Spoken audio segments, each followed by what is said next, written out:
على سید المرسلین وخاتم النبیین سیدنا وحبیبنا ومولانا محمد وعلى آلہ واصحابہ اجمعین، اما بعد فاعوذ باللہ من الشیطان الرجیم، بسم اللہ الرحمن الرحیم۔ وَإِن كُنتُمْ عَلَى سَفَرٍ وَلَمْ تَجِدُوا كَاتِبًا فَرِهَانٌ مَقْبُوضَةٌ فَإِنْ أَمِنَ بَعْضُكُمْ بَعْضًا فَلْيُؤَدِّ الَّذِي اؤْتُمِنَ أَمَانَتَهُ وَلْيَتَّقِ اللَّهَ رَبَّهُ وَلَا تَكْتُمُوا الشَّهَادَةَ وَمَنْ يَكْتُمْهَا فَإِنَّهُ آثِمٌ قَلْبُهُ وَاللَّهُ بِمَا تَعْمَلُونَ عَلِيمٌ۔ صدق اللہ مولانا العظیم۔ حاضرین محفل، السلام علیکم ورحمۃ اللہ وبرکاتہ۔ اللہ رب العزت جل وعلا کی ہم پر بے پناہ نوازش ہے کہ اس نے ہمیں آقائے نامدار احمد مختار مدنی تاجدار دونوں جہاں کے سردار حضرت محمد مصطفیٰ رسول خدا صلی اللہ تعالی علیہ وآلہ وسلم کی بابرکت امت میں پیدا فرمایا۔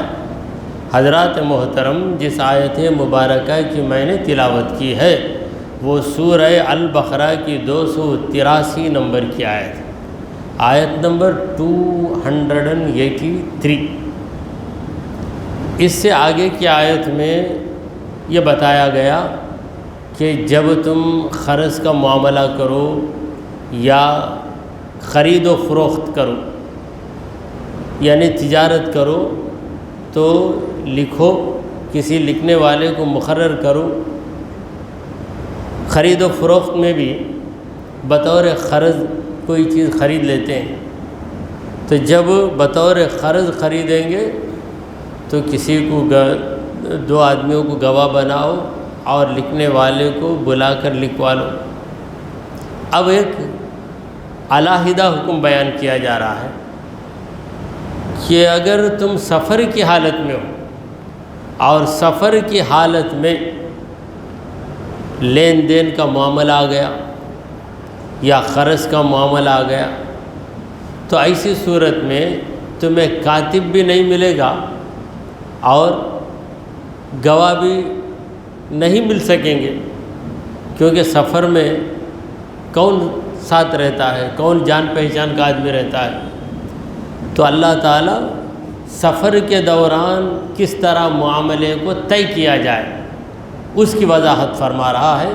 وَإِن كُنتُمْ عَلَى سَفَرٍ وَإِن كُنتُمْ عَلَى سَفَرٍ اگر تم لوگ سفر کی حالت میں ہو، وَلَمْ تَجِدُوا كَاتِبًا اور سفر کی حالت میں کوئی کاتب تمہیں نہیں ملا، یعنی رائٹر، لکھنے والا، تم نے جو قرض دیا اس کا حساب اور جو قرض لیا یہ دونوں کے نام کے ساتھ لکھنا ہے، تمہیں کاتب نہیں ملا۔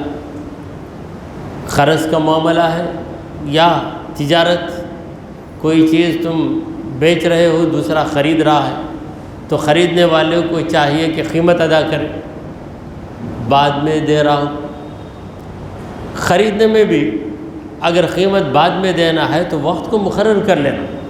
مثلا ایک چیز 1000 روپے کی، صرف 500 روپے دے دیے، باقی 500 بعد میں دے دوں گا، یہ بعد میں جو کہتے ہیں، بعد میں تو کب دے دیں گے؟ 2 دن کے بعد دیں گے، 3 دن کے بعد دیں گے۔ اگر یوں ہی بعد کی بات رہی تو دنیا ختم ہو جائے گی، پھر بھی بعد کی بات ہی رہے گی۔ اس لیے اللہ تعالیٰ کہتا ہے کہ الی اجل مسمى، یعنی ایک مدت طے کر دو اور وہ مدت فکس کر دو، طے کر دو۔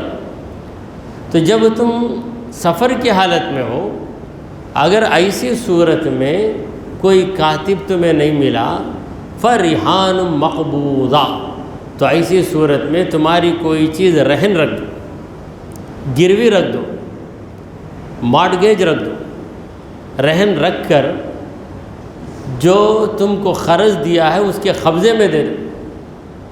مثلا کسی سے تم سفر کی حالت میں تمہیں ضرورت پڑ گئی، 10,000 روپے لے رہے ہو اور تمہارے پاس کوئی زیور ہے یا کوئی قیمتی چیز ہے وہ چیز اس کے حوالے کرو اور کہو کہ جب میں قرض ادا کر دوں گا تب تم یہ چیز مجھے دے دینا، ایک مدت مقرر کر دو۔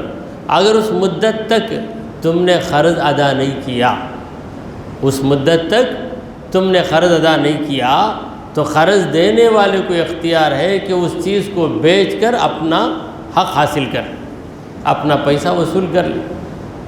یہ کتنی ترکیبیں، بہترین ترکیبیں قرآن مجید نے بتائی، مگر کہیں قرآن مجید سود کی اجازت نہیں دیتے۔ سارے معاملات انسانیت کے ساتھ کرو۔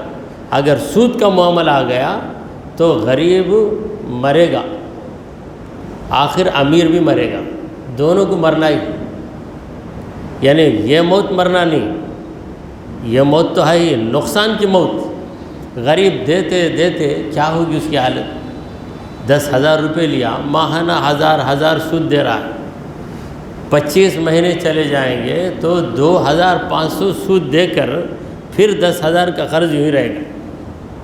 اور امیروں کا حال یہ ہوگا کہ وہ سود کے شوق میں کسی کو 50,000 دیے، کسی کو لاکھ دیے، کسی کو 2 لاکھ لیے۔ تو یہ لینے والے اگر سود نہیں بھر سکتے تو کیا کریں گے؟ نہ سود دیں گے نہ اصل دیں گے، فرار ہو جائیں گے۔ ابھی 10 لاکھ روپے قرض دیا بھائی، سود بھی دیتا نہیں اصل بھی دیتا نہیں، تو یہ بھی مرے گا وہ بھی مرے گا، دونوں کو بھی پریشانی ہے۔ اس لیے اسلام سود کو حرام قرار دیا۔ تو یہ جو رہن کا معاملہ ہے یہ اس لیے کہ کاتب نہیں ہے، لہٰذا کوئی ثبوت نہیں رہے گا، بطور ثبوت تمہاری چیز اس کے پاس رہے گی۔ تو جب تم قرض دے دو گے تو وہ تمہاری چیز واپس کرے گا۔ اب یہاں پر غور کی بات یہ ہے کہ مقبوضہ کے معنی جو چیز تم رہن رکھتے ہو وہ قبضے میں آ جائے قرض دینے والے کے، اس کے قبضے میں، اس کے پاس، میرے پاس 10 سورن ہے، ویسا ضرورت پڑی تو میں 10 سورن بیچ کو تم نے واپس کر ڈالتا ہوں، بولا تو اس کے پاس اتنا ہے، اسے کیا فائدہ؟ 10 سورن ہے، 10 سورن ہے، یوں ہی بولے گا۔ 10 سال کے بعد بھی 10 سورن ہے بھائی، اچھا بیچو نا بھائی، بیچ کر دو، دیں گے بھائی۔ اس لیے جو بھی زیور ہے قرض دینے والے کے قبضے میں، یعنی اس کے کنٹرول میں رکھو، اس کی کسٹڈی میں رکھو، اور وہ اس کو ہاتھ نہ لگائے، حفاظت کے ساتھ رکھے۔ کب تک رکھنا؟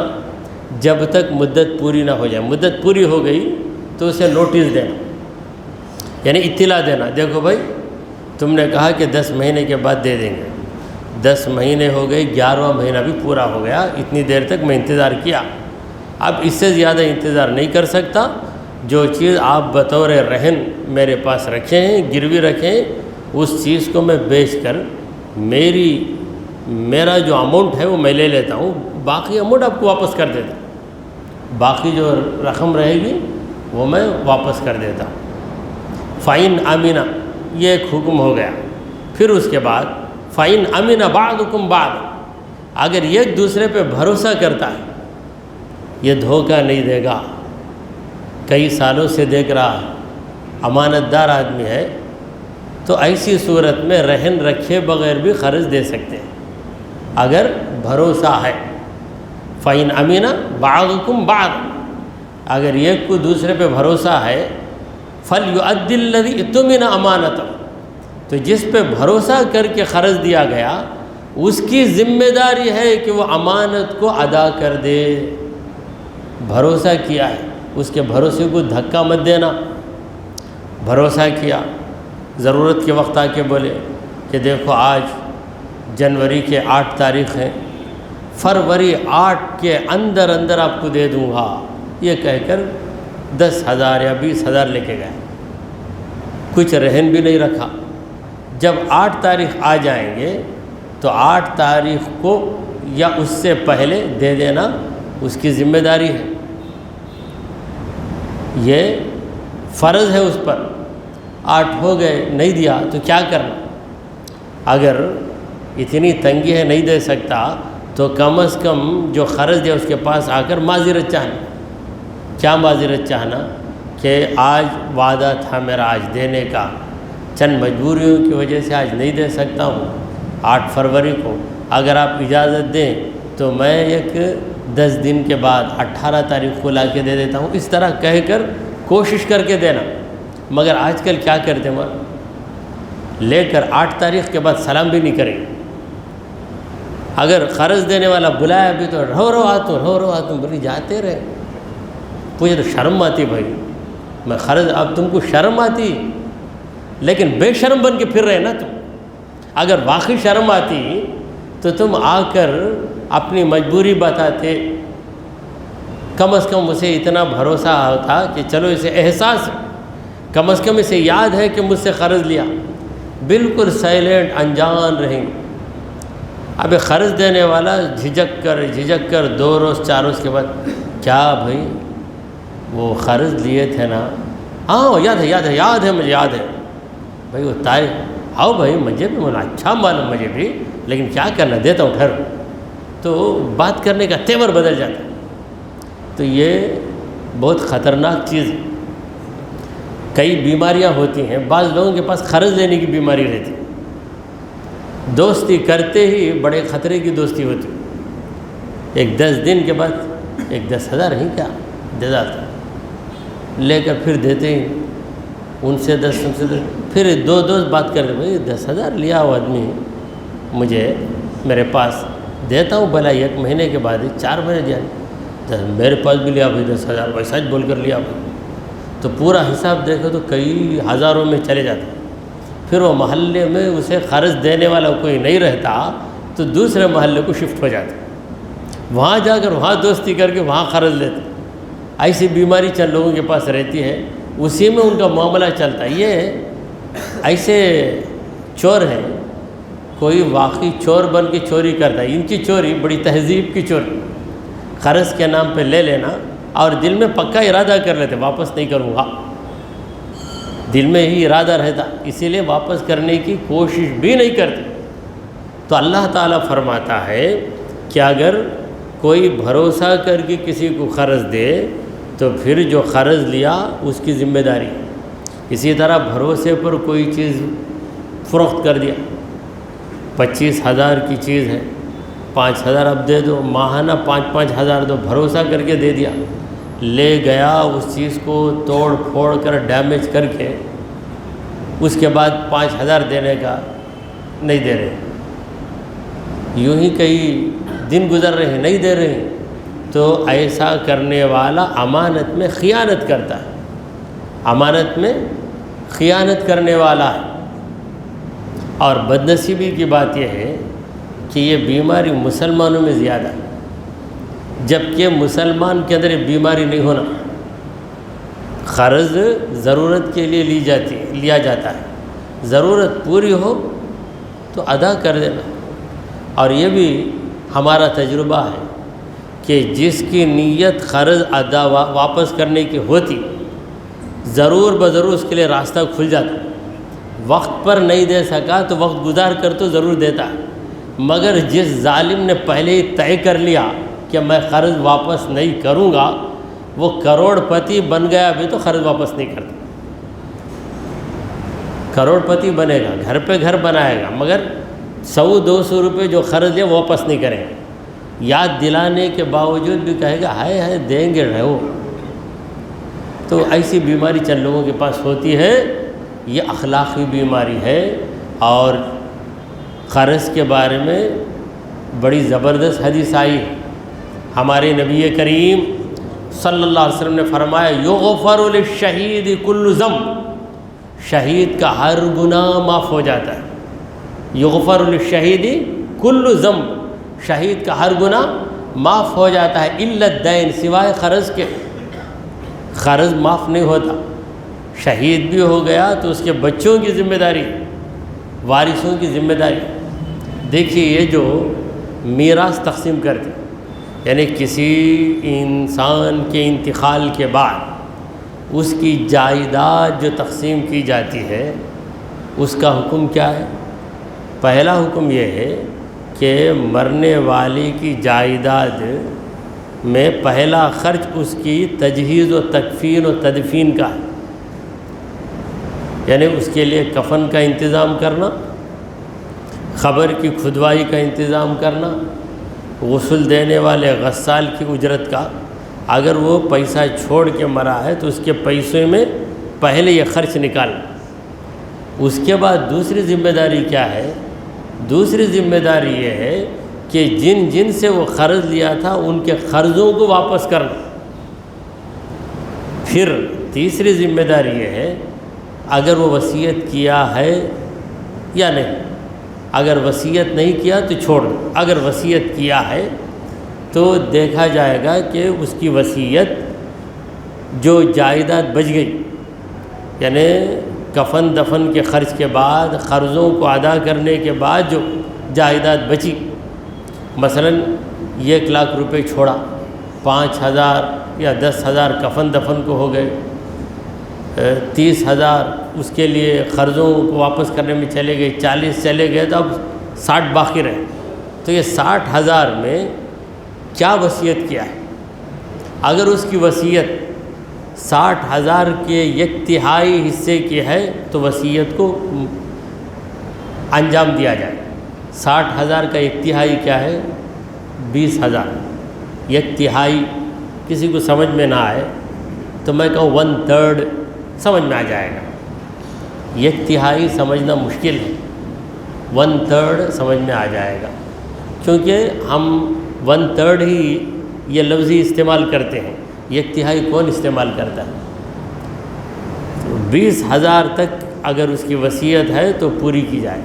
اگر وہ 30,000 کی وصیت کیا ہے تو 20,000 کی پوری کر دیں گے، باقی جو 40,000 ہے وہ 40,000 ہی اس کے وارثوں میں، اس کی بیوی بچوں میں تقسیم کریں گے۔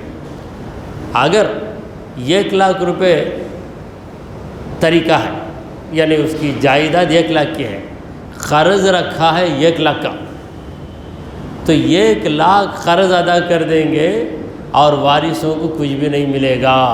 مطلب یہ ہے کہ وارثوں کے حق سے بڑھ کر ہے قرض دینے والے کا حق، مگر لوگ کہاں سمجھتے؟ ان کے پاس دیے بھائی تمہیں، قیامت میں آ کر لے لو تم، تو لوگ انکار کر دیں گے، لوگ انکار کر دیں گے۔ اسی لیے اللہ تبارک و تعالیٰ اتنی شرطیں لگاتا ہے کہ جب قرض دو تو لکھ لو، 2 آدمیوں کو گواہ بناؤ، کہیں ایسا نہ ہو کہ قرض لینے والے کا انتقال ہو جائے اور اس کے وارثین، اس کے جو لیگل ہیئرس ہیں، اس کے جو وارث ہیں، وہ لوگ مکر جائیں گے، بولیں گے ایسا ہمارے ابا تو لیں گے ہی نا، ایسا ہو ہی نہیں سکتا۔ اس لیے یہ ساری دستاویزیں، یہ سارے ڈاکومنٹ تیار رکھو، اس لیے کہ بعد میں جھگڑے نہ ہوں۔ تو یہاں پر پروردگار کہتا ہے کہ اگر کوئی بھروسہ کر کے قرض دے دے یا قرض میں کوئی چیز بیچ دے تو جس نے قرض لیا ہے اس کی ذمہ داری ہے کہ اپنی امانت کو ادا کرے۔ وَلْيَتَّقِ اللَّهَ رَبَّهُ، اللہ سے ڈرے جو کہ اس کا رب ہے۔ قرض ادا کر، اللہ سے ڈر کر، ایسا نہیں کہ قرض دینے والے سے ڈر کر۔ قرض دینے والا کیا بگاڑے گا؟ نہیں دیا، نہیں بھائی میں دیتا نہیں بولے تو کیا کرے گا؟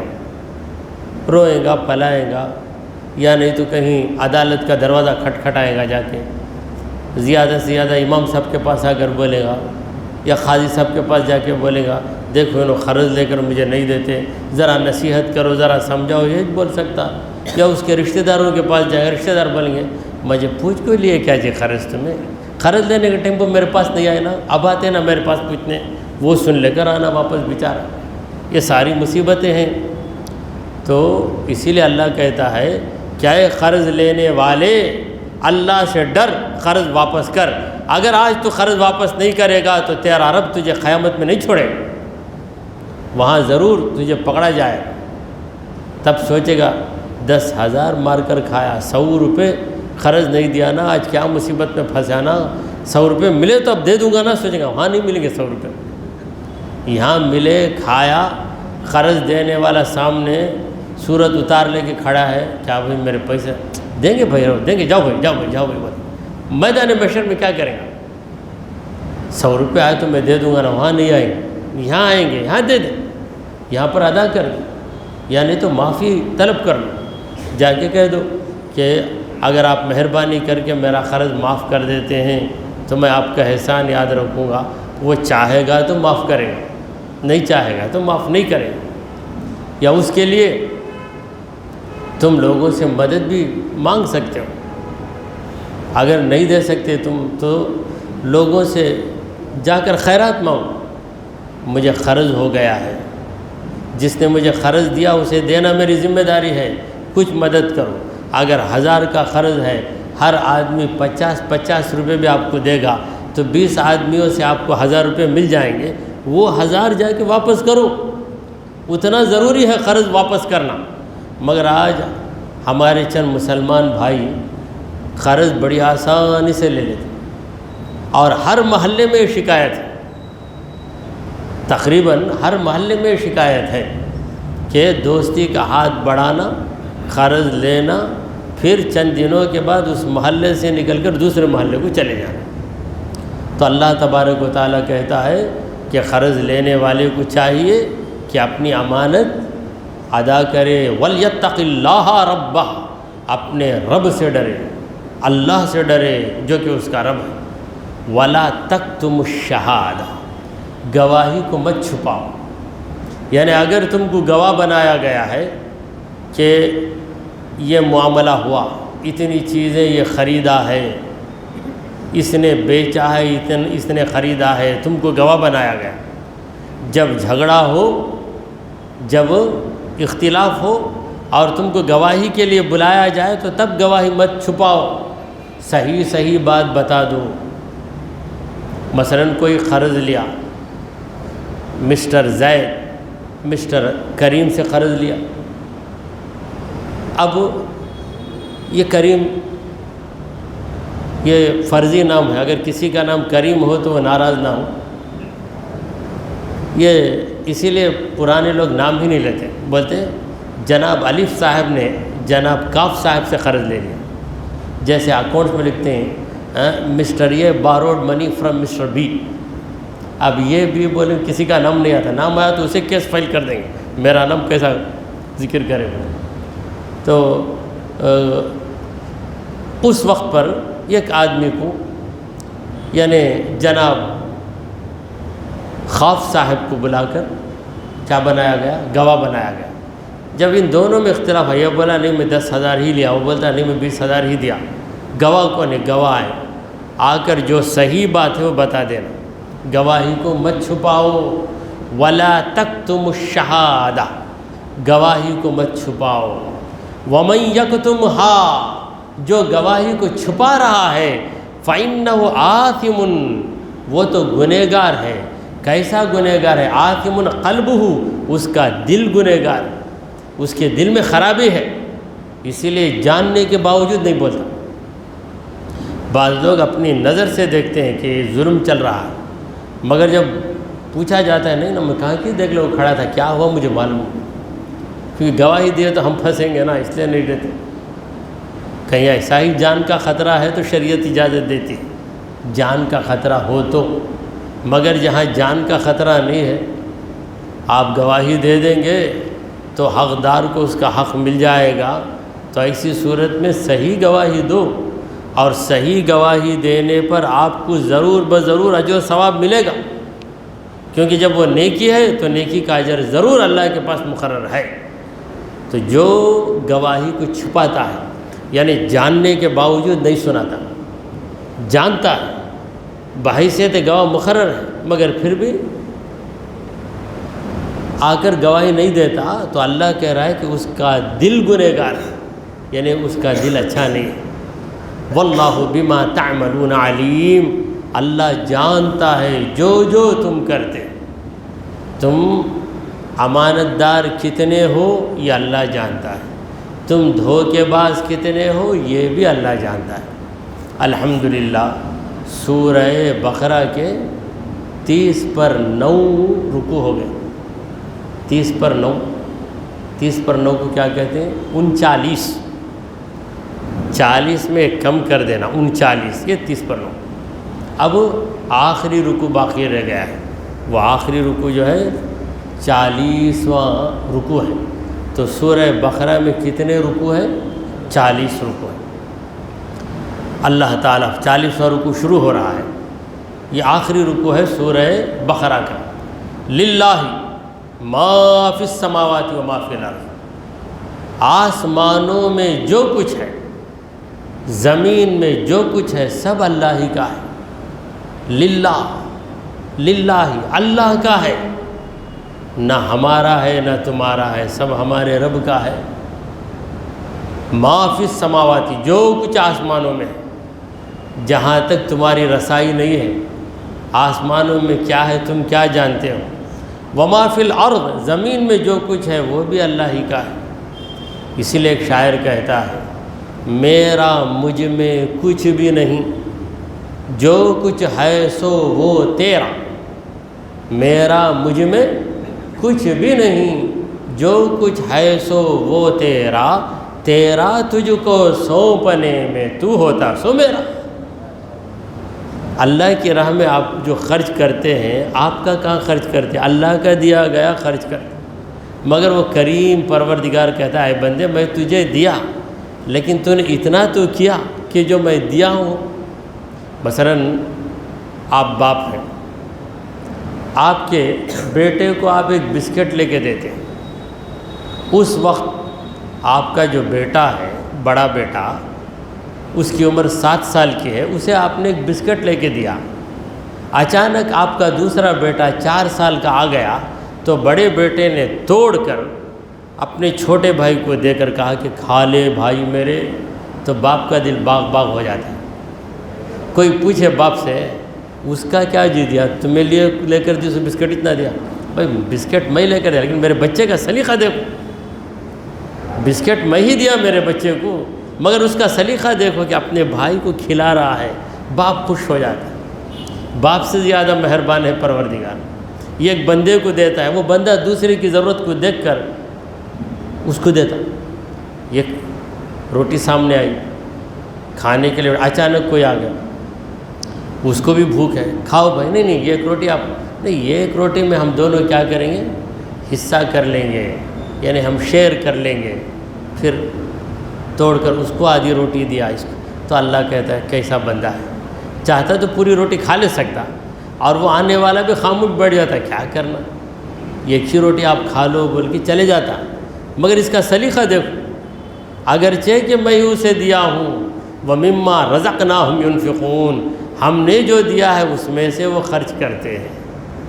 تو باپ بیٹے کو دیا، بیٹے نے باپ کی دی گئی چیز کو توڑ کر اپنے بھائی کو دے دیا تو باپ خوش ہو گیا. اگر نہیں دیا تو باپ کیا کہے گا، اپنے بھائی کو دیا نہیں نا، کیا ہے اس کے اندر، اس کا دل کتنا چھوٹا ہے دیکھو، وہی بات کرے گا. تو بیٹا بیٹے کو دے دے تو باپ خوش ہو جاتا ہے. تو یہی آزمائش کا مقام ہوتا ہے. جائیداد میں کبھی 2 گھر ہوتے ہیں، 2 بھائی 2 گھر چھوڑ کے گیا. یہ گھر ذرا مین ایریا میں ہے، یہ ذرا ڈاؤن ایریا میں ہے. بڑا بھائی بولتا نہیں مین ایریا میں ہوتا مجھے ہونا، چھوٹا بھی بولتا نہیں مین ایریا میں ہے سو مجھے دو، وہ گھر تمہیں لے لو. تمہیں بڑے بھائی نا تمہیں رحم نہیں کریں گے. کہ بڑا بھائی بولتا تو چھوٹا نا میری عزت نہیں کرے گا، چلتا. اس وقت پر اگر بڑا بھائی کہے ارے وہ گھر یہ گھر 2 بھی رکھ لے بیٹا، تو میرا چھوٹا بھائی ہے، تو رکھا تو کیا، جا رکھ لے، تو مین جگہ رکھ لے، میں وہاں رہ جاتا ہوں، کوئی بات نہیں. وہ بھی رکھ سکتا. تو اس طرح دل بڑا کیا، تو باپ کی روح بھی خوش ہو جائے گی، اور بھائی بھی بولے گا میرے بھائی کے جیسا دنیا میں کوئی بھائی نہیں رنگا پتا، شان کے ساتھ فخر کے ساتھ. نہیں، لڑکے مرتے آخر لڑتے دونوں مر جاتے. وہ ڈسپیوٹ میں قصہ چلتے رہتا. تو دنیا بڑی چیز نہیں ہے، دولت بڑی چیز نہیں ہے، انسان بڑی چیز ہے. یہ سمجھنے کی ضرورت ہے تو پروردگار عالم نے فرمایا کہ للہ ما فی السماوات و ما فی الارض، آسمانوں میں جو کچھ ہے اور زمین میں جو کچھ ہے وہ اللہ ہی کا ہے۔ وَإِن تُبْدُوا مَا فِي أَنفُسِكُمْ، اگر تم ظاہر کرو جو تمہارے دلوں میں ہے، او تخفوہ، یا اسے دلوں ہی میں چھپا لو، یحاسبکم بہ اللہ، اللہ تمہارا حساب لے گا۔ دل میں جو ہے اسے تم زبان پہ لاؤ تو لوگ جانتے ہیں، مگر دل میں چھپا کر رکھو لوگ تو نہیں جانتے، لوگ نہیں جانتے، اللہ تو جانتا ہے۔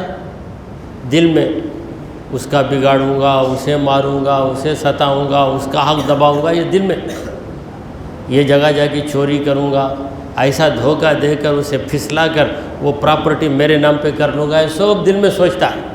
سوچا تو لوگ نہیں جانتے، لوگ بولتے بہت اچھا آدمی بھائی کہ دل میں کیا ہے لوگوں کو کیا معلوم۔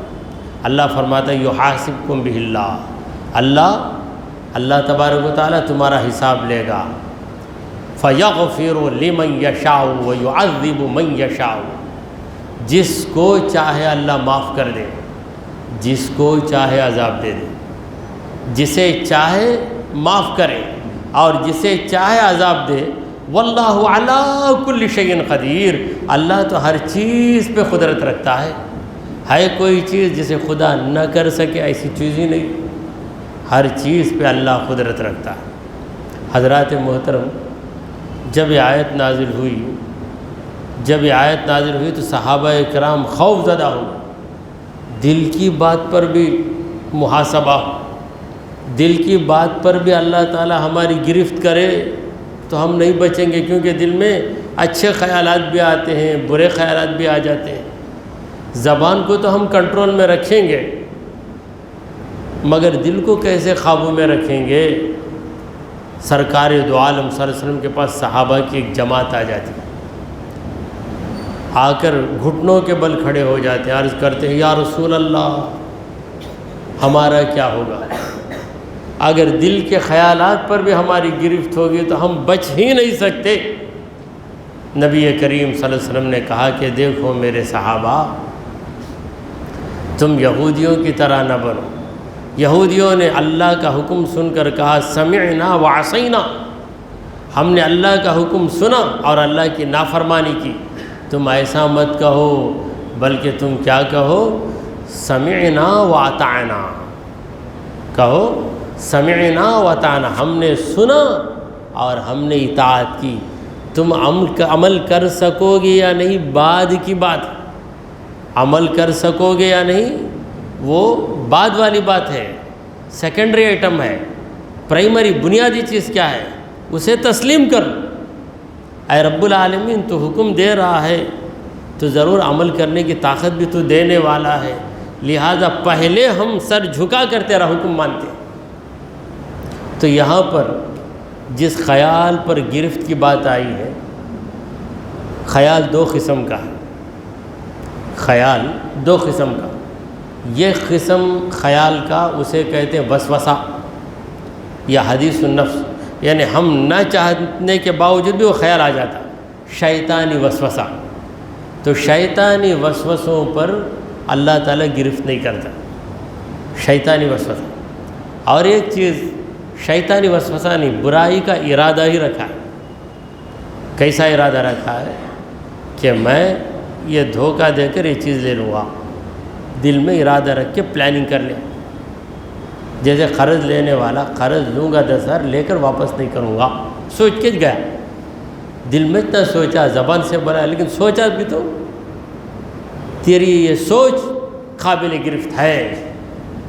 تو جو وسوسہ شیطان کی طرف سے آ جاتا ہے اس میں انسان مجبور ہے، مگر جو ارادہ آدمی خود اپنی مرضی سے کرتا ہے کہ میں یہ کام کروں گا، میں زہر ملا کر دوں گا، یہ ارادہ کر لیا، مگر زہر ملانے موقع نہیں ملا، اس لیے کچھ بھی نہیں کر سکا۔ تو ارادہ جو کیا زہر ملا کر دوں گا، اس ارادے پہ اللہ ضرور گرفت کرے گا۔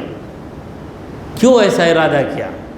یہ ارادہ تیری اپنی مرضی اور اختیار سے تھا، وسوسہ تو انسان کے یہ اختیار میں نہیں ہے، بیکار غلط خیالات اور وسوسوں کا شکار ہو کے لوگ پریشان ہو جاتے ہیں۔ پریشان ہونے کی ضرورت نہیں، وسوسہ آئے تو فوراً اعوذ باللہ من الشیطان الرجیم لا حول ولا قوۃ الا باللہ العلی العظیم پڑھ کر کہیں یہ شیطان کا وسوسہ ہے، چلو بھائی چلو، اللہ ایک ہے، حضرت محمد صلی اللہ علیہ وسلم اس کے رسول ہے، لا الہ الا اللہ محمد رسول اللہ کہہ کر ان وسوسوں کو جھٹک دیں، یہی اس کا علاج ہے۔ نہیں وسوسوں کو پکڑ کر خود بھی پریشان، دوسروں کو بھی پریشان، ایسا دل میں آتا نا مولوی صاحب کیا کرنا، بھائی وہ جھٹک نہیں ہوتا نا جھٹکنے، ارے لاحول پڑھو بھائی، اعوذ باللہ پڑھو، کلمہ پڑھو بھائی، کلمہ پڑھ کے کلمے کے معنی میں غور کرو بھائی، جب غور کرو گے تو باتیں دل سے نہیں ہوتا نا مولوی صاحب۔ اب مولوی صاحب ضرورت سے جانے والے، ان کو پکڑ کر کیا کرنا بولو، کیا کرنا بولو، تو ایسا بھی لوگ پریشان کرتے۔